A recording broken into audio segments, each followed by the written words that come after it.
Ce 12 décembre 2018, la Commission économique des Nations Unies fête ses 60 ans de compagnonnage avec les États africains. C'est le lieu d'apprécier globalement l'action de cet outil stratégique de recherche pour le développement en Afrique, le développement économique, la planification.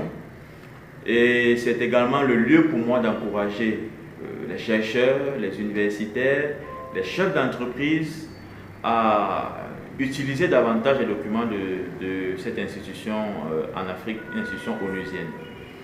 En tant que chercheur en intégration régionale et spécialiste de la zone de libre-échange continentale, je veux ici dire que la documentation de la Commission économique des Nations Unies pour l'Afrique nous aide à comprendre les enjeux et le montage technique du marché unique africain en termes d'intensification et de renforcement du commerce intra-africain et du développement de l'intégration commerciale. Aujourd'hui, la Commission économique des Nations Unies nous amène vers le défi de la transformation structurelle. Les 60 ans sont sous le boisseau de la diversification économique et principalement des mobiles et des piliers de financement de l'industrialisation.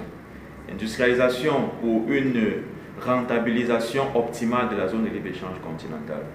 Le marché unique africain nous permet aux États africains et précisément à ceux de l'Afrique centrale de trouver des opportunités pour les entreprises en matière de nouveaux marchés, en matière de compétitivité, en matière de structuration du plateau d'industrialisation.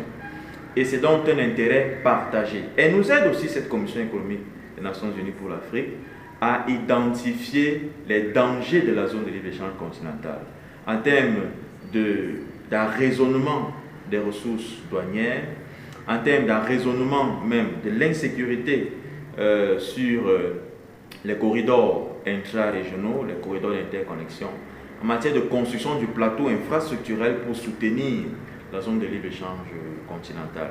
C'est donc un atout de poids, c'est une valeur ajoutée pour le processus d'intégration et de développement consensuel et partagé de l'Afrique, notamment dans cette optique de la transformation structurelle.